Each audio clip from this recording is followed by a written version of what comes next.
This particular trialogue is titled Saving the World, and I thought it would be interesting to discuss this theme, first of all because I think that there's a great deal of pessimism about the subject, saving the world, that people feel that if they can imagine a set of policies or actions that might be taken to save the world, that then somehow these policies are unlikely to be realized because the inertia of human bad habits will somehow interfere with the best intentions, and that hortatory ravings of the Sermon on the Mount variety have clearly failed.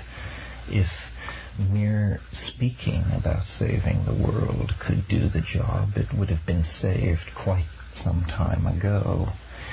So what's needed then is a notion or a set of notions which will somehow not run counter to the general flow of human needs, weaknesses, and expectations, and yet create a radical change in the nature of our world. And as I look at the various factors which seem to be pushing the world toward ruin, the one that I come back to again and again as being central to any social program which would create a sane and caring future for our children and lessen the impact of human beings on the environment, is the problem of overpopulation. All other social problems can be seen as being driven by the excess of human population on the earth, which has in our own lifetimes reached a criticality anticipated by Malthus and other pessimistic thinkers in the past. And yet, even as we speak, there is no serious assault on this problem. Population growth and its handmaiden resource depletion are running rampant over the surface of the planet. Is there anything that could be done to mitigate this situation and buy us a little time? And I think the general feeling about this is no, there is not.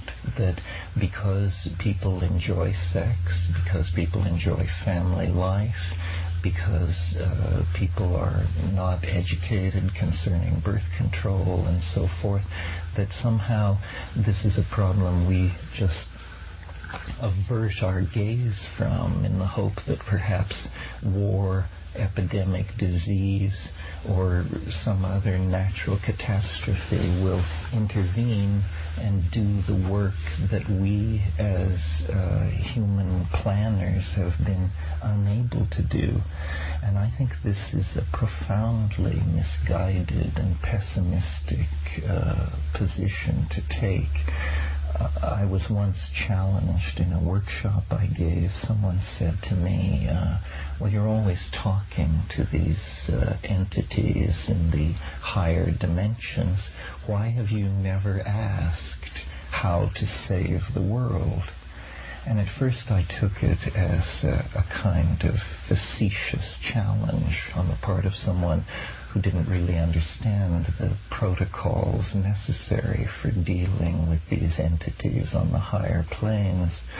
But then I thought more about it, and I thought, if this is a legitimate source of information, then this would certainly be a legitimate question to pose to these entities that profess such affection for humanity.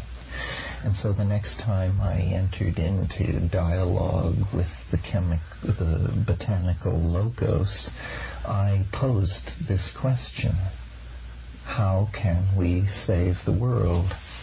and with a lag time of under a third of a second, the reply was given. Each woman should bear only one natural child, the Logos told me.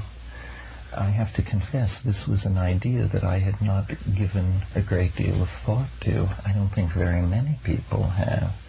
And so I would just like to sketch for you the consequences of this and some interesting facts that I've come upon in the process of looking into it. First of all, let's just take it at face value. Each woman should bear only one natural child. Now, what would be the demographic consequences of this?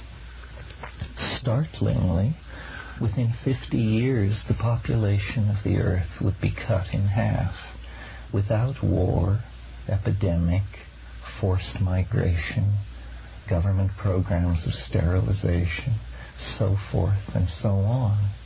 If a policy like this were adopted by even a major percentage of the world's women, the impact would be immediate. In the succeeding 50 years, the Earth's population would fall by half again.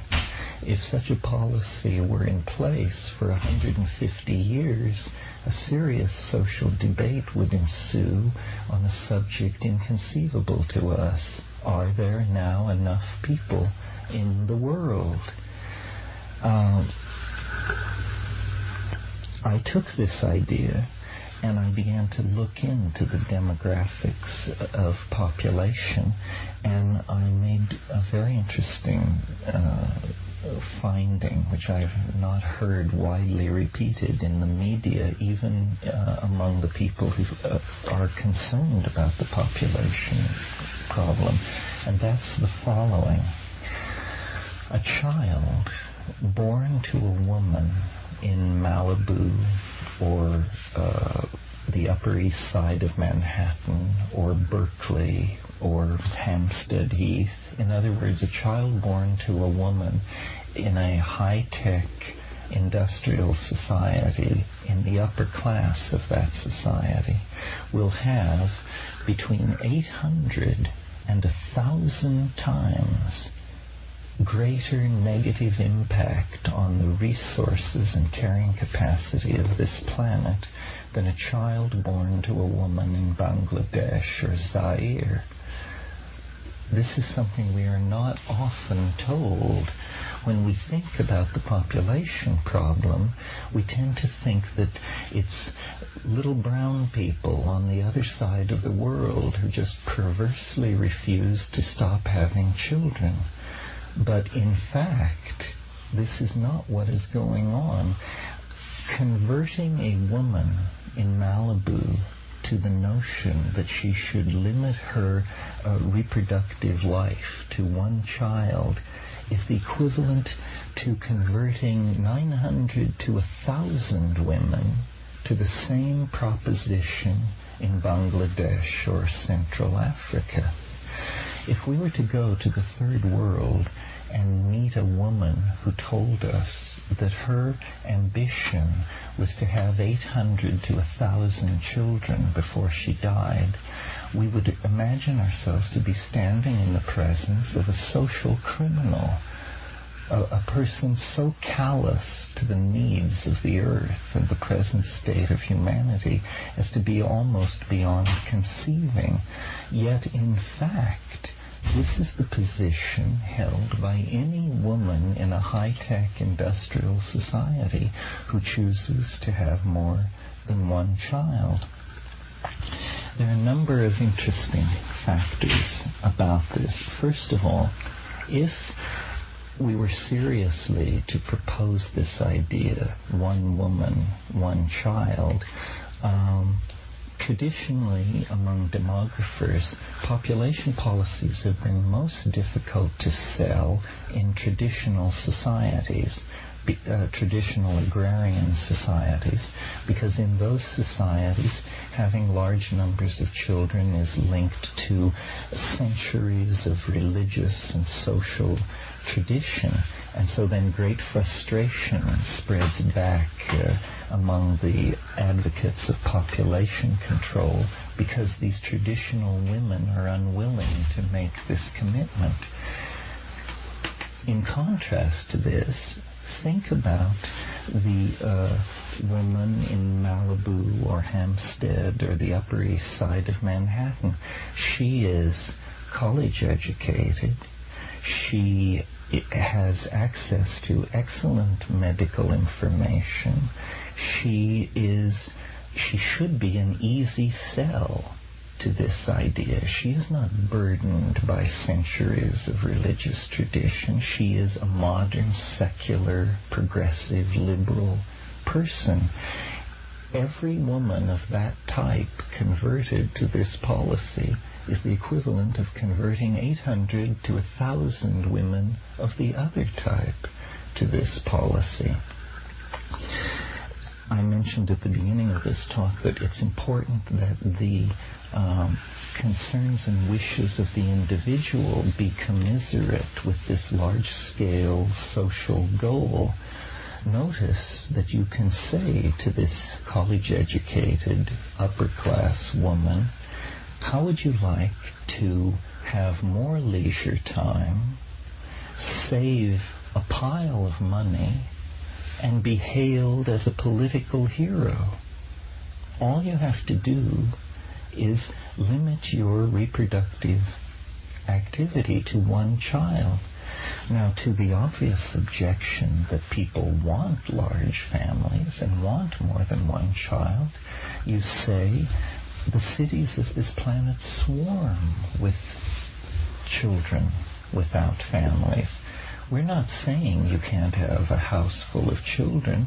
We're simply asking that you address your unconscious genetic chauvinism and limit the expression of your own genetic heritage to one child. You may fill your house with unwanted children from other parts of the world. In fact, we encourage you to do so. So this is a plan where the goals of the individual, and I think most women of this class I'm talking about do desire more leisure time and are not immune to the attraction of saving money and would certainly like to think of themselves as behaving politically correctly. Now, another interesting thing about this proposal is it's the first plan I've ever heard for having an impact on the destiny of our species that does not depend on men. Women claim that men run and ruin the world. Very well. Let women limit their reproductive activity to one natural child and save the world and increase their leisure time and wealth at the very same moment. Now, several objections have been put forward to this idea. The first is I've been told that I do not understand the nature of political power, and that political power resides in numbers, and that what I'm asking people to do is to diminish their political power by diminishing their numbers. I reject this idea because if political power resided in numbers, China would be the most powerful nation on earth, followed close behind by India. In fact, these are, they hardly place in the first five. That's an archaic notion of what constitutes political power. Political power is constituted by money, the control of abstract resources. This is a plan by which more money would accrue to people who were making this step. So I've asked myself, why, if our planet is truly threatened with extinction and social chaos by overpopulation, we've heard nothing of a plan of this sort. And I think that after some thought on the matter, that the reason for this is because capitalism the system under whose aegis we are operating, and nobody knows how to make a buck in a situation of collapsing demographics. In other words, capitalism unconsciously rests on the premise of an ever-expanding population of workers and consumers of the goods which capitalism is set up to produce. I don't think that the preservation of capitalism is a sufficient reason to ruin the world and rob ourselves and our children of a sane future. So I would submit to you that this extraordinarily simple idea, appealing to all the venal drives of the individual, could in fact be harnessed into a set of social policies which would very, very quickly have a major impact on the planet. In fact, I'm interested in seeing computer simulations run. How many of these high-tech women would have to convert to this notion before there would be an enormous freeing up of resources? A very small percentage. I mean, I would suspect that if 10 or 15% of the women in the wealthy classes of high-tech societies were to do this, the impact on resource availability would be measurable almost immediately. It isn't the poor woman in Bangladesh who should be preached at to limit her reproductive activity. After all, her children rest on the earth as lightly as moths or mayflies. It is the children in the high-tech societies that consume more plastic, glass, steel, petrol byproducts, and so forth than whole villages of people in the third world. So I put this idea out, not only that it be debated on its own merits, but because I think it shows that in trying to solve problems that we've come to think of as intractable, we actually have fallen victim to a kind of failure of imagination, and that some of the problems which we tend to think of as insoluble are in fact quite soluble if we will only make the imaginative leap necessary to think about them in these kinds of terms. It was stunning to me to realize that without migration, war, disease, coercion, you could cut the Earth's population in half in 50 years and make a whole bunch of people leisured and wealthy in the process. It seems to me astonishing that these kinds of things have been overlooked.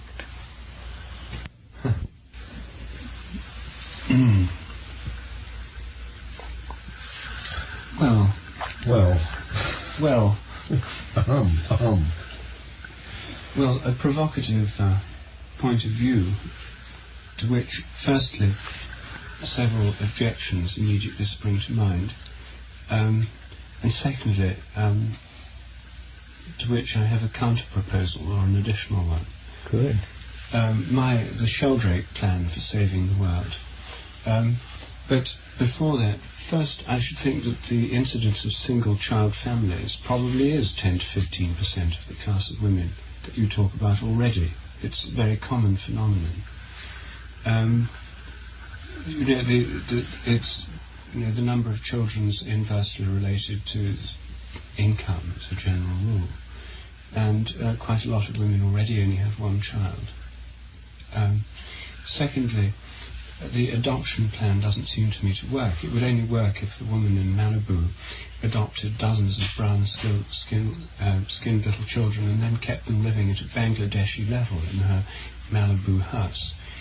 The studies of adopted children in general, are usually raised in a similar manner to people's own children, and would immediately be promoted to with 1,000-fold consumers. I know families who adopted children from Sri Lanka and from Hong Kong and Vietnam and so on, and they're instantly promoted to the maximum consumption class by the very act of adoption. So that point is, I think, quite invalid of yours. The adoption thing won't work. So I think the principal objection to the scheme is, the third point, this is the very policy the government of China is trying to enforce for 2 or 3 decades now, each family to have only one child. So the scheme has actually been tried, and one has to say in the case of China it's had some success. The birth rate is slower there than in India, but it hasn't been completely successful because of the difficulty of enforcing it. Now, I take your point that it's easier to sell to women in Berkeley than it is to women in Shanghai. But I think the biggest problem to overcome is the prejudice against only children. Since all of us have had 2 children each, if we ask ourselves why we had 2 children rather than 1, we certainly didn't have them because we thought we'd get more prosperous by having 2 children. It must have been obvious before we did it that we'd be poorer. It must have been obvious that there'd be a smaller amount of available resources to be spent on them. But there's a very strongly established feeling that somehow there's something wrong with being an only child. And that seems to be the most powerful psychological obstacle that has to be overcome for this plan to be put into operation. Maybe I'll leave it there, and now I'll come later to my own patent scheme for dealing with the demographic situation. Yes. Well, as I understand it, Terence, you challenged the botanical logos to provide a solution, and it came up with this plan, and then you derived these demographic consequences which are startling to you and interesting. And if we were to achieve the gain that this plan proposes, we would then need a third step, which I guess hasn't been done yet, and that is to solve the problem how this plan is to be implemented. So, although I agree with Rupert that not wanting to insult the entity, the fact is the plan is not very original, still I'm going to suggest that you go back to the entity to ask how this would be implemented, because in your demographics there is this very big if every woman and so on. Now, for every family to have 1 child, let's say, every woman to have 1 child, is not demographically different from many families on the average having 1 child. That's a different implementation of the same policy. And many countries, developed countries, now do have approximately 0 population growth, which means their average is about 2. Right. So this 1 is less than 2, and that's significantly less, and that's interesting. But as far as people adopting this plan, putting this plan in force, persuading people, educating, here's the big if. What is step 3? How do you implement this plan? And this is, as a matter of fact, the real problem in saving the world, and it's the one that we've been talking about in several meetings in the past. Do you use education? This is a common theory that the reason that developed countries have achieved 0 population growth is because of education. Or do you change the mythology? I mean, all of the possibilities that we've discussed for making a paradigm shift, a social transformation in general, all of them would be applicable to this problem. But which? How? What? Through education, youth, rewards? How do you provoke the phase shift in consciousness which would result in people feeling as their personal goal to get the population growth of their neighborhood down to half? Well, minus 50%. You have to point out this thing that personal wealth and leisure time will increase if this policy is followed. In other words, people will follow their own best interests. So you can't appeal to some higher set of goals. You just have to say, wouldn't you like to work less and have more money? Well, I think there might be a solution to this problem, but I doubt that's it. I think that Rupert is right. There's a preference based on actual experience for 2, not for 2, for 0 or 2. What we would need here is to have more 0s and still some 2s. And what is really missing, I think, is for a large number of women to accept that they don't want to have any children at all. That is the real problem. And of course there already are many women who don't plan to have any children at all. But to increase the proportion of women who are choosing that as their first preference, the number of children they want to produce their entire lifetime is zero, I think that's the difficulty. Yes, well, I think that celibacy is a misplaced impulse in this direction. Celibacy it's arguable that it does anybody any good, but if it were redefined to be thought quite a nice thing for people to make the sacrifice of having no children, and such people were honored in society in the way that we now honor celibate priests, so we recognize them as a special class. If people knew that by having no children they would receive a certain measure of deference in society, then large numbers of people might opt for that. Yes, well, that's reasonable. I absolutely reject the connection between sexual activity and reproduction. I know, I've heard that there is some kind of connection. But I think that the women, politically correct women in Berkeley and Santa Monica and so on that we're talking about, they are mostly having children because they want to. They've elected to. I mean, there are lesbian women who have children because they want to.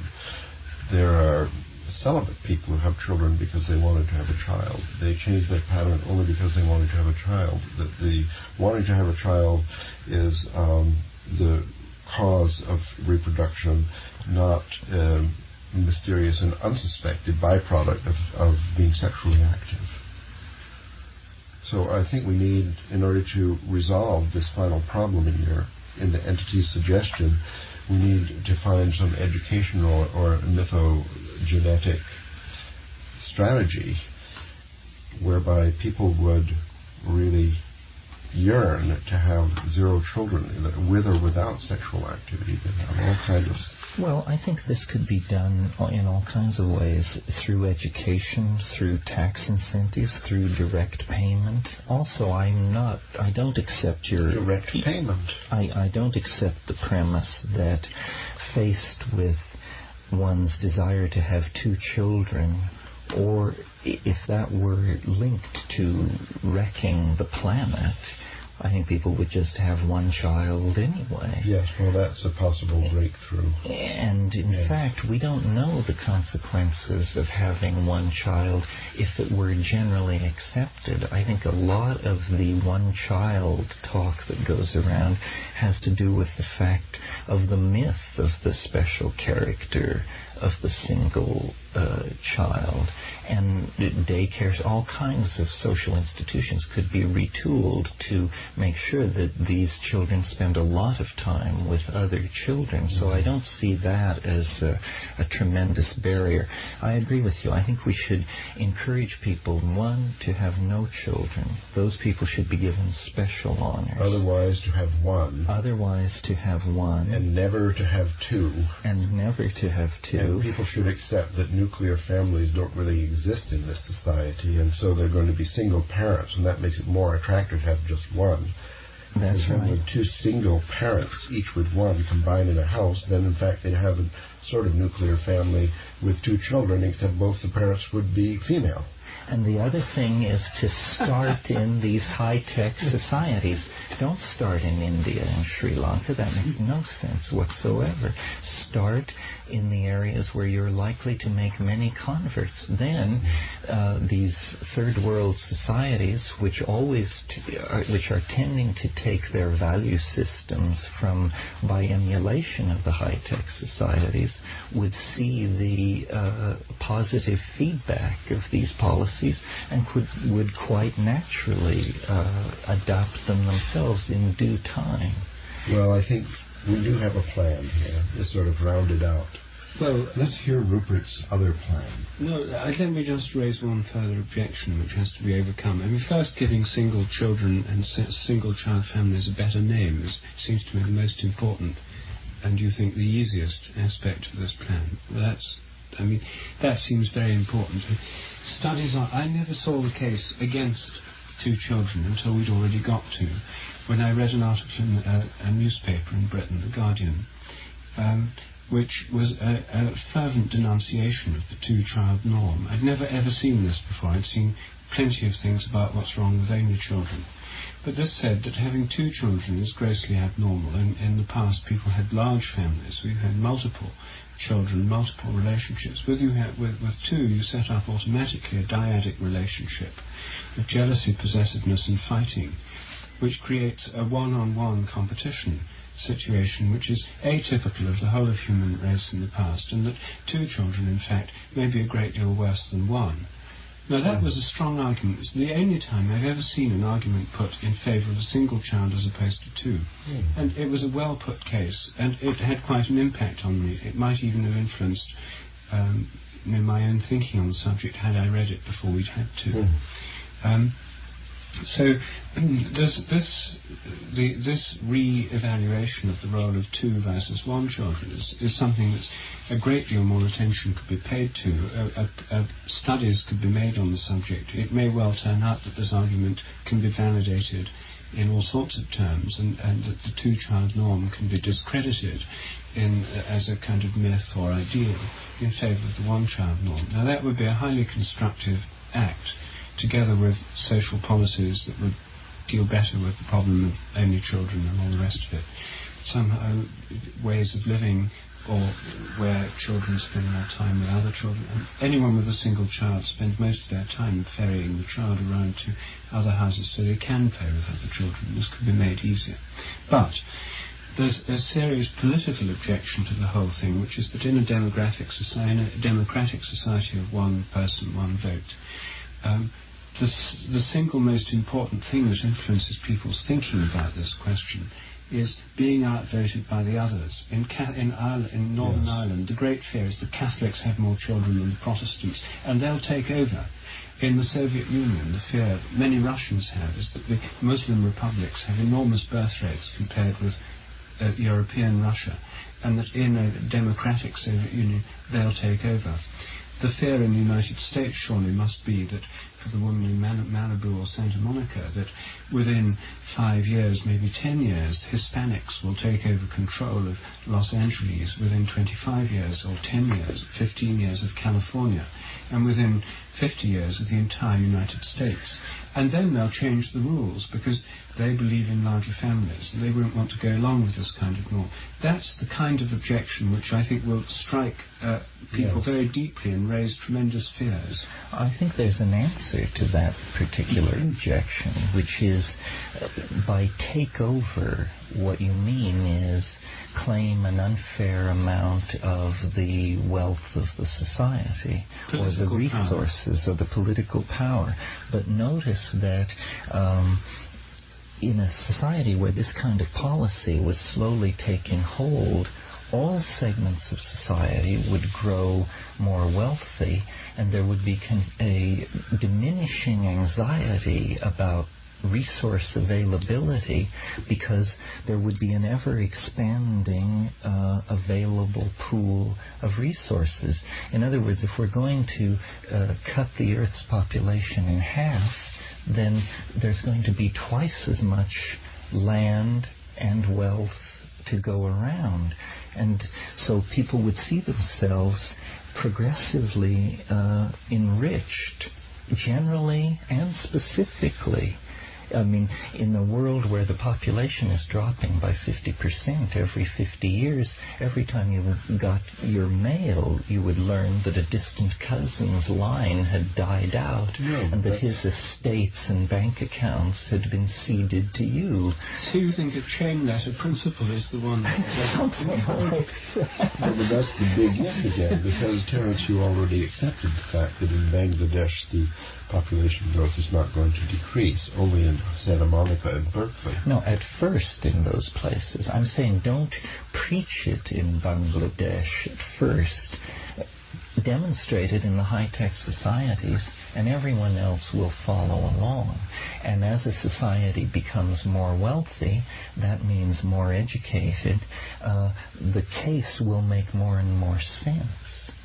It's something that it's interesting that the burden of working this all out would fall on the women in the high-tech societies who have claimed that they have never taken their due role in human destiny, and here would be a chance for them to step forward and lead us all into a better world by their demonstration.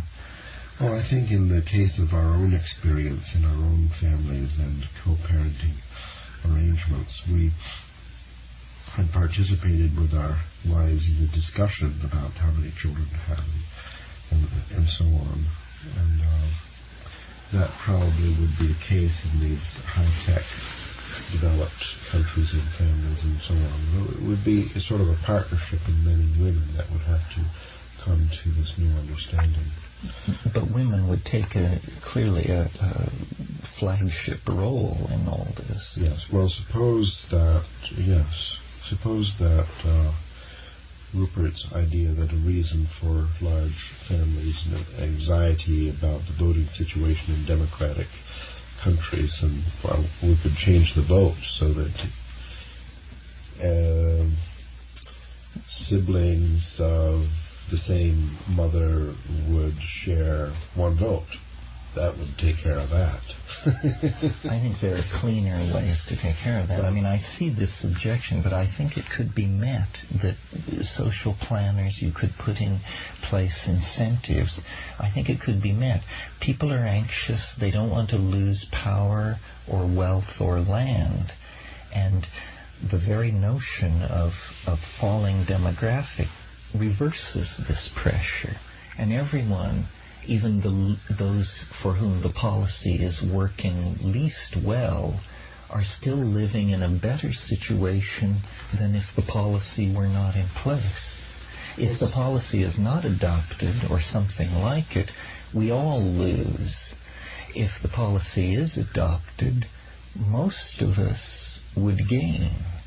Well, if we accepted, just for the sake of discussion, that the present population of the planet is an okay number, then we don't have to seek a decrease, then zero population growth on a planetary scale would be our goal. It's just a more gentle... No, it isn't true, but for the sake of discussion, let's consider that.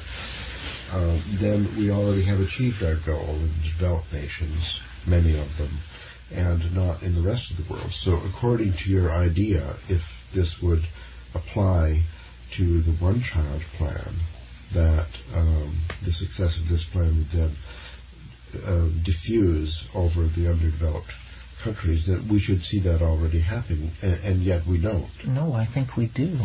As standards of living rise, population rates slow. This has been observed all over the world. I know, but the standard of living is not rising because the population is growing and outstripping the resources, and people have this enormous famine in Africa, and their response to this famine is to have more and more children in order to... But for instance, in Thailand, South Korea, the emerging the industrial countries of Southeast Asia, the population is slowing, and it's generally accredited to the rising standard of living and expansion of the industrial base.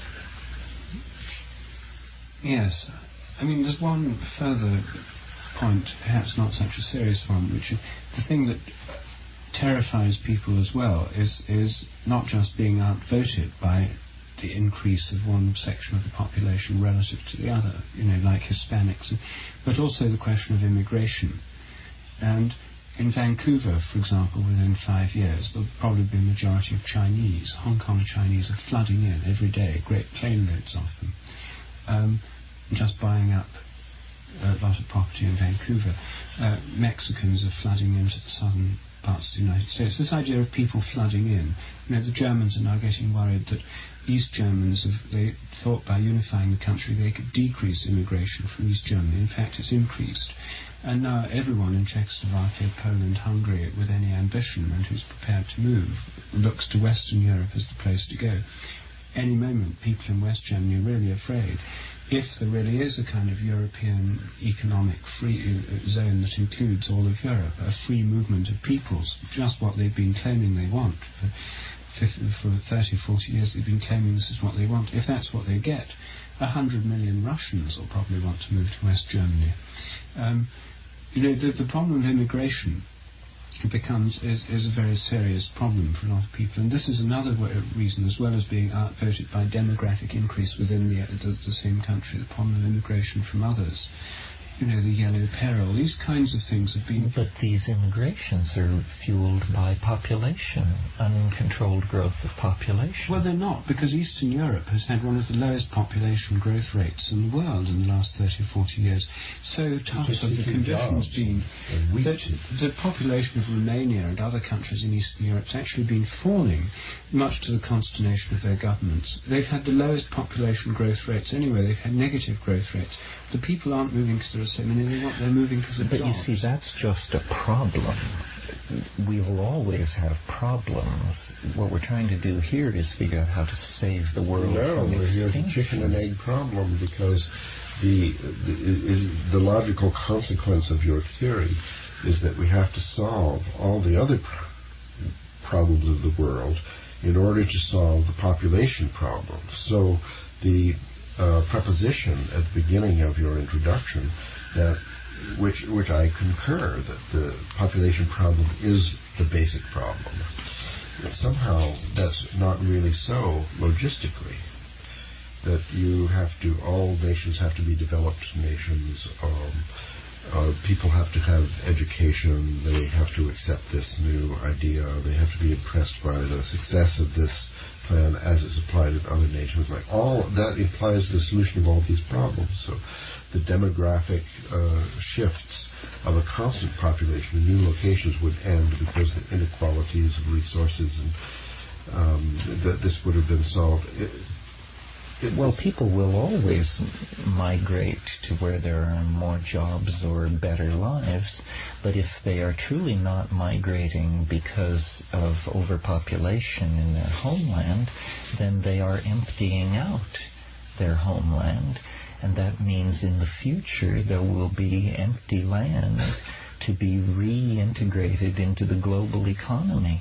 The price Germany pays now by having millions of Poles move into Germany means that in the next century Poland will be a wonderful frontier for economic growth and a theater where people can build very stable, happy lives. Yes. Well, I'm not completely convinced, I have to say, because I feel that these basic fears about immigration pressure, outvoted, other people taking over, are very, very deep-seated, and it would be extremely hard to remove those completely. I think you would just pass a law, as we have in the United States, that being here doesn't give you the right to vote.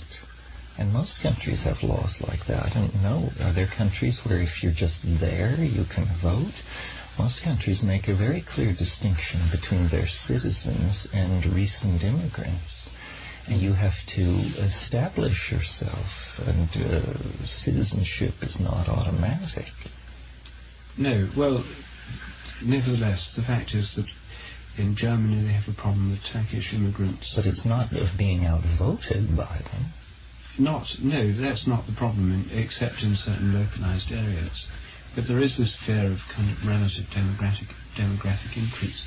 Well, maybe these are problems that are going on anyway. But I think that these would surface as soon as this policy of yours began to bite. I think that there'd be sort of nationalist movements, sort of white Caucasian movements springing up, save the Caucasian race, and that kind of thing. And I think one needs to have some kind of plan in place in advance to counteract this very obvious reaction that would come up immediately. Well, I think you're right. Although these sorts of movements exist already, what you would hope is that this was a solution, and that therefore the consequences flowing from it would, in a fairly short amount of time, outweigh the negative aspects of it, and that people would see that their standard of living was rising, there were more resources to spread around, there was less a sense of encroachment and so forth and so on. I think if people could achieve zero population growth on a planetary scale, as we could regard this as a halfway step. From there they could progress. You could give them a period of several centuries to get to the idea that what is really needed is a rapid reduction in the human population to 25% of its current strength. Well, but see, the longer you wait, the more resources you're using up. I mean, are there a couple of centuries worth of petroleum around? Are there a couple of centuries worth of hydroelectric power?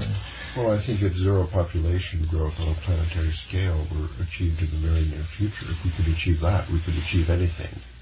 Well, you would only achieve planetary ZPG if in large areas of the world you had less than ZPG, because you would be taking up the slack in those laggard areas. But whatever it is, it's easier to achieve than what you're proposing, because if people in Southern California, let us say, are seeing that their sector of the population is going to decrease to half within 50 years, in the same span of time that these other folks are going to be multiplied by 4, then it's obviously not going to go. No one is going to accept that. Why not? The people in Southern California will be twice as rich. The people in the other area will be 4 times more impoverished. I'm talking about, let's say, another sector of the population in Southern California, which is multiplying at a rapid rate with, let's say, 12% population growth per year, so doubling the population in 5 years. Through immigration and increase. Yeah, well, that's the birth rate in Mexico right now. So it's increasing 12% per year. Can't be 12%. No? Nowhere's more than about 3.5%. Oh, excuse me. Maybe 2%. This in the transcript. Well, I'm not saying you're not going to save the planet with a snap of the finger. It's too great a discrepancy. But since the other things on the table to solve this problem are thermonuclear wars, synthetic viruses, pogroms, genocide, triage, and computer-directed mass starvation, this sounds to me like a pretty good idea. Well, you haven't heard my plan yet. Have at it. This plan was conceived when I first went to India and was published in Nature in 1974. And the reason I had a slightly wary attitude to plans for solving the world's population is that, having had one myself and promoting it vigorously in international circles, including various sort of international aid agencies, and I was working as part of one, I had the ear of people of influence and so on. I was in a good position to do it. The fact that nothing's come of it over the following 17 years has slightly discouraged me. Anyway, the scheme, as it goes, is quite simple.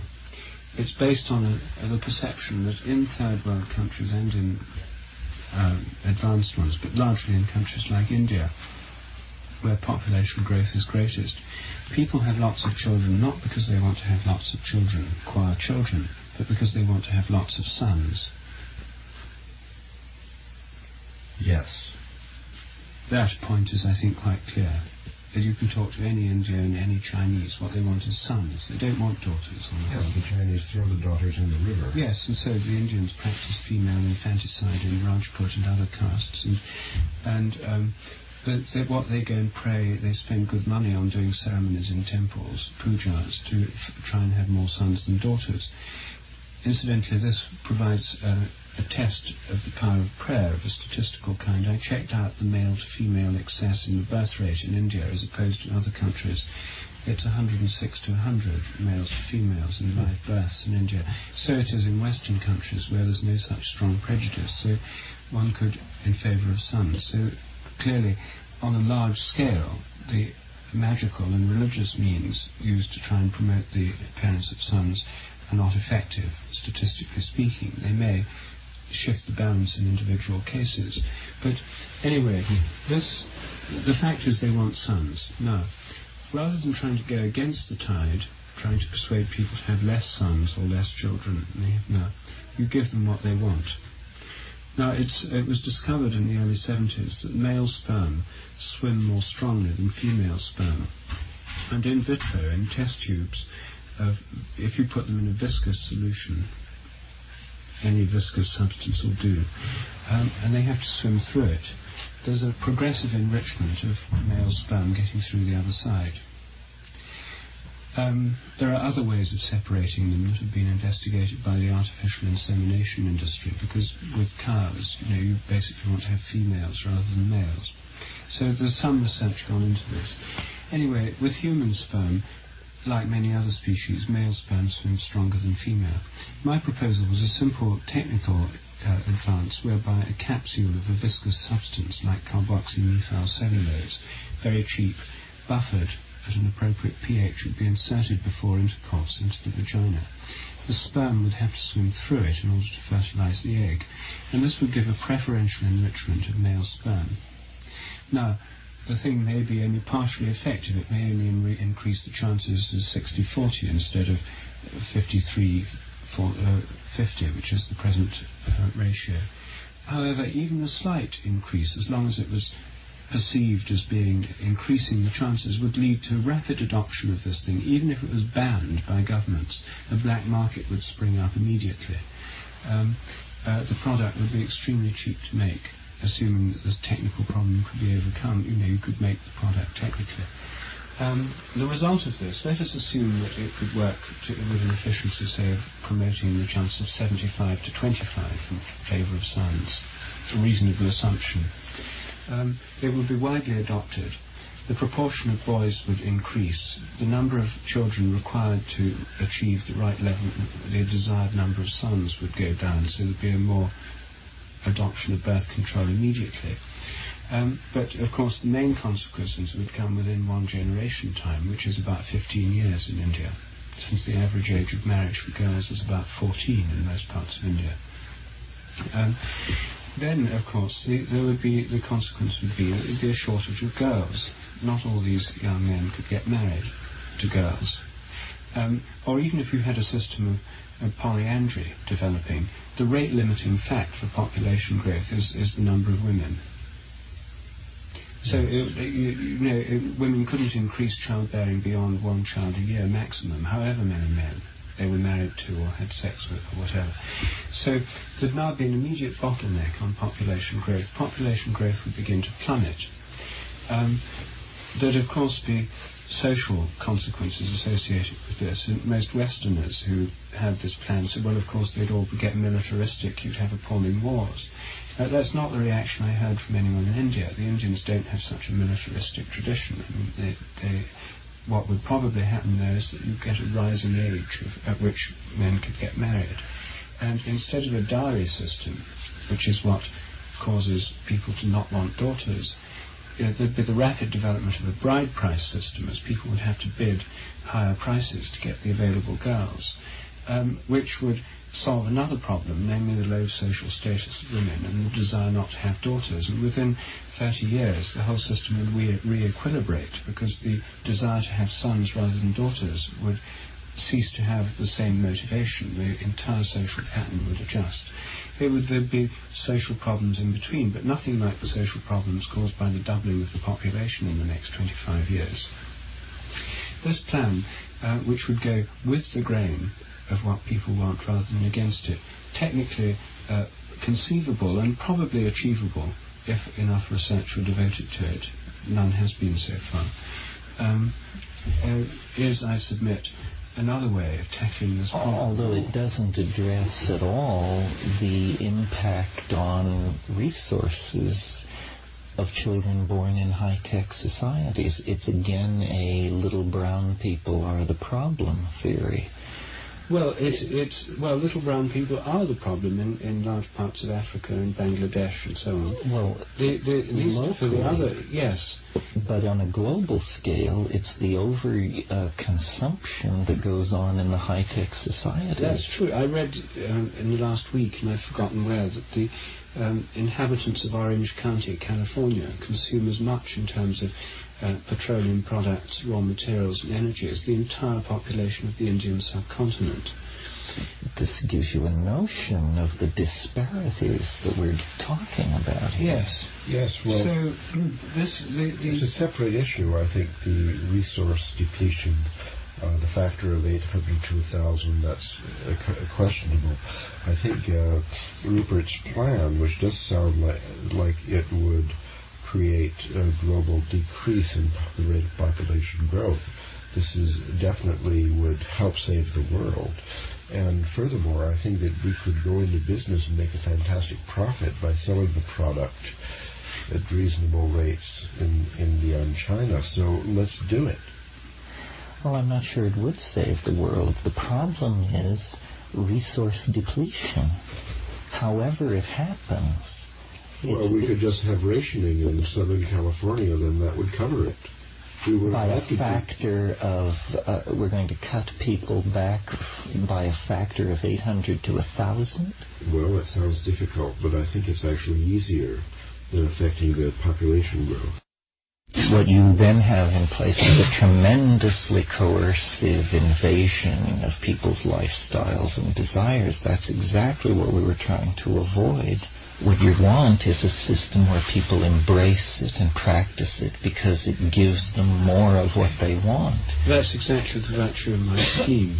But not what Ralph's proposing. The people in Southern California and in Texas and so on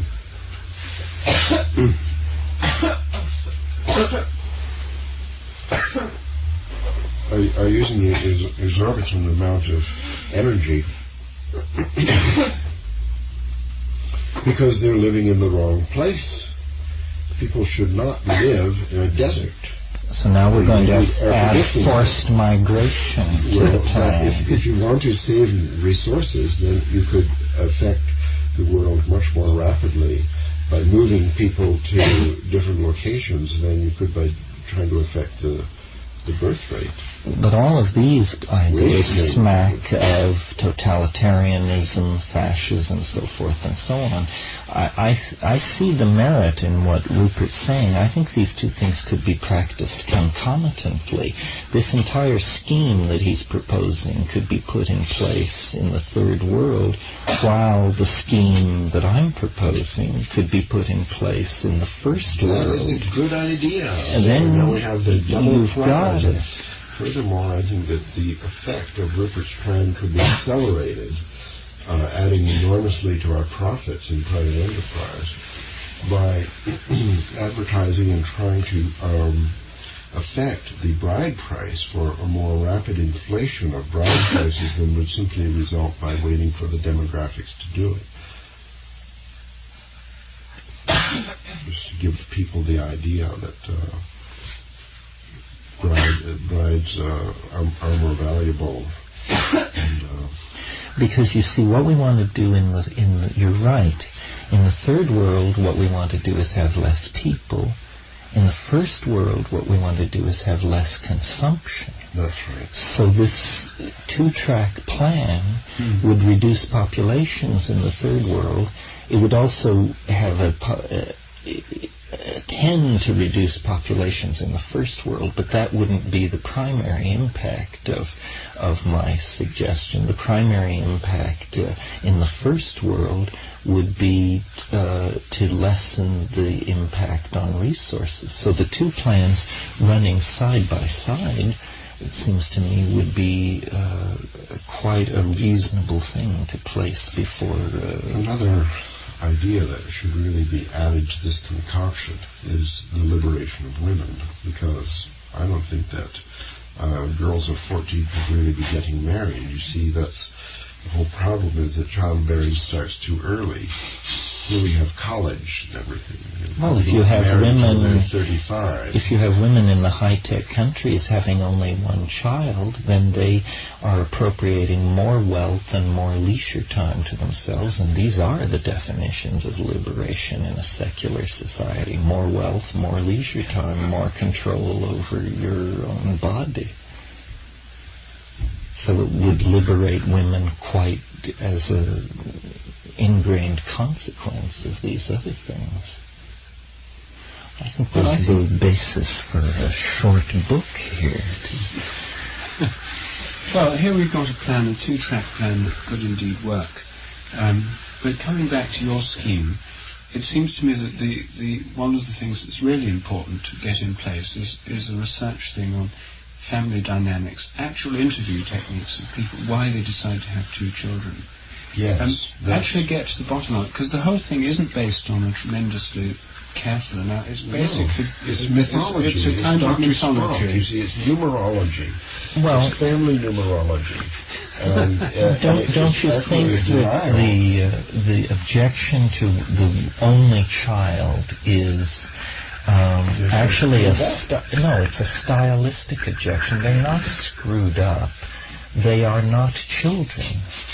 And this is a tremendously sentimental society. I've known many only children, and many of my peers are only children, and they left childhood rather quickly. They learned to read sooner. They became little adults, and since, I don't know when, the Victorians or something, there has been a deep sentimentality in Western society about childhood.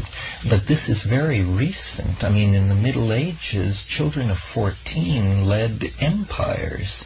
And so the idea that the only child is undesirable is simply a sentimental attachment to the notion of childhood. We're speculating in an area where there may be a great amount of data, and I think instead of trying to dope this out on intellect alone, what we might do is propose research projects to check some of these questions. I have a feeling, maybe this is wrong, it could be checked. I have a feeling that problems such as codependent syndrome might be very severe with single children. Anyway, this is part of the numerology should be based on research. Here we've got an ideal grassroots research project. Exactly. Since this doesn't require expensive apparatus, atom smashers or anything, but rather a sensitive interview-type investigation and investigation of family dynamics, which can be carried out by people with a limited training in these things, but asking the right kinds of questions, something which anybody can understand. And maybe many studies have already been carried out, and the literature is there to be looked up in. Although in these sociological questions, you're not going to reach the bedrock of truth. I mean, one school is going to tell you 2 children is good, another is going to say 1 child, and another 3 to 5. Yes, but the fact is that we've arrived at the frontier of the social sciences in an area where the further evolution of social science could be of crucial value in solving world problems. Social sciences are valuable. Now there's something radical. Finally, I like to put in a plug for mathematics. I think there are many factors in cooperation here. We have the mythology, the psychological factors, the resources, the education, in order to test an intervention, a hypothesis before doing it, before we manufacture all these viscous pill implants and distribute them on the cheap in India. We should do a computer simulation and we should just get a little practice in the interaction of these. Well, this is what demographers do. They know exactly how to run these simulations. Well, hardly, because the complex dynamical systems theory that's necessary to understand the simulation has just come on the scene. But the time is here. I mean, this also can be, grassroots science can include computer simulations on desktop computers. Yes, I mean a simple demographic modelling disc could be manufactured and sold by aerial press. Well, there's SimCity. These things already with a $1 off coupon to be detached from the back cover of our next volume. A slight variation on SimCity, for example. We can subvert Nintendo and Game Boy and so on, that the children would be trained in SimCity. What would be the effect of using this product from Trialogue Inc. instead of not using it? Say, oh, well, then you get wealthy and your bride price goes up. And say, what if, you play what-if games in this computer simulation that's distributed in Game Boy so that people are brought up with these educational games. It's the new mythology. Well, I think, and especially for everyone in Bangladesh with the PC. Game Boy in a couple of years. Game Boy is just handheld PC. They will not all have Game Boy in a couple of years, Ralph. 4 or 5 years. Well, there may be Game Boys in Bangladesh. There may be Game Boys in coffee shops that you can use for a fee of Thank £1 you. or Coffee shop something. Game Boys.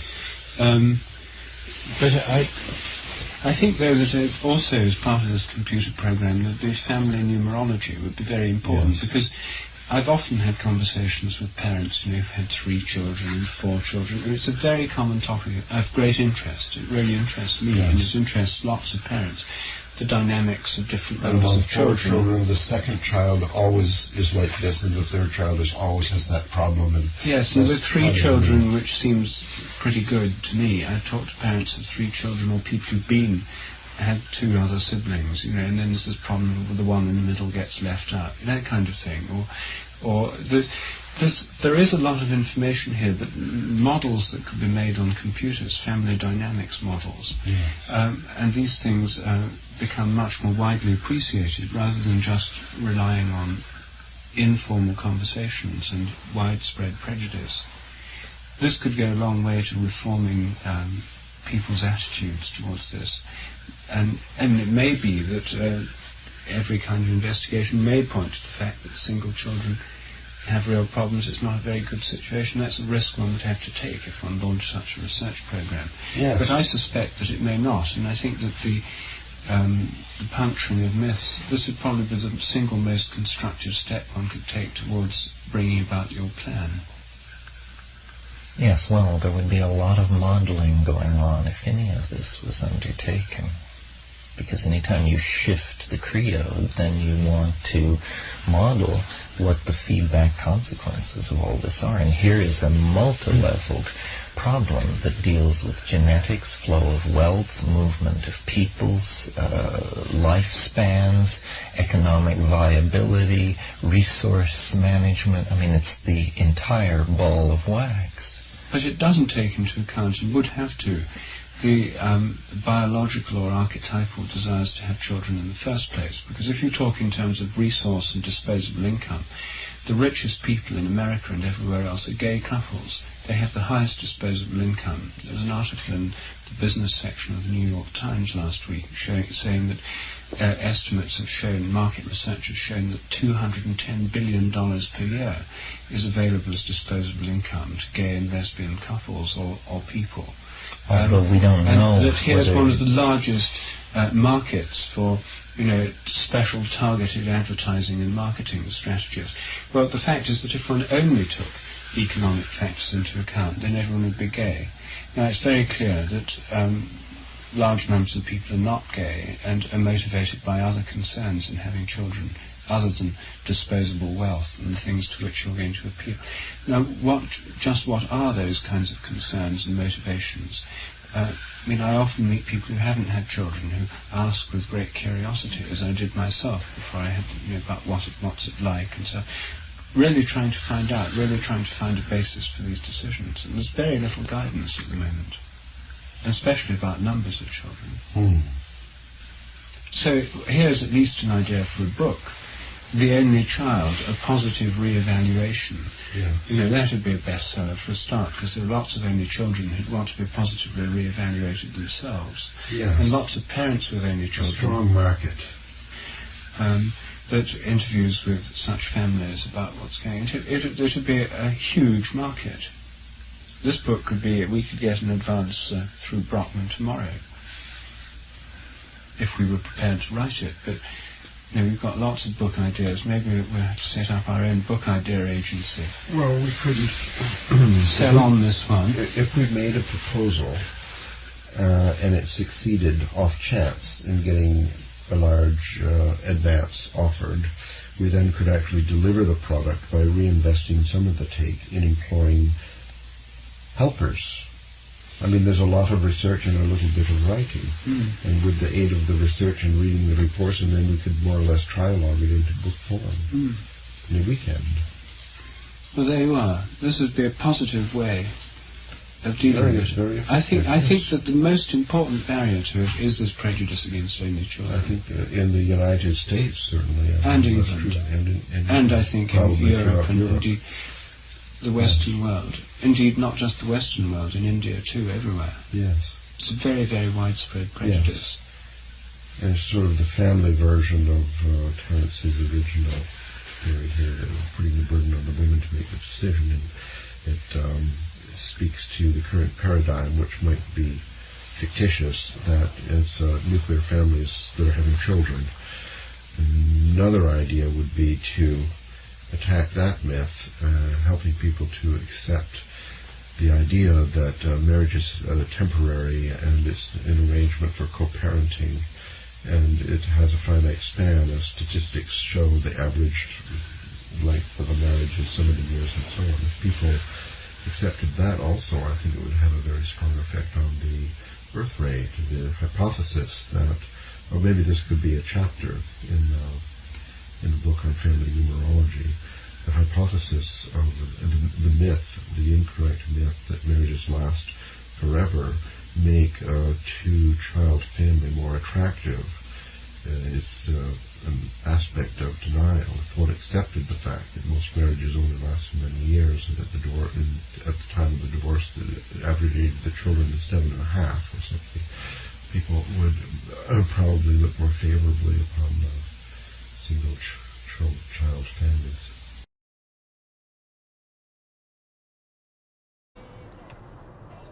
Can I ask you a question?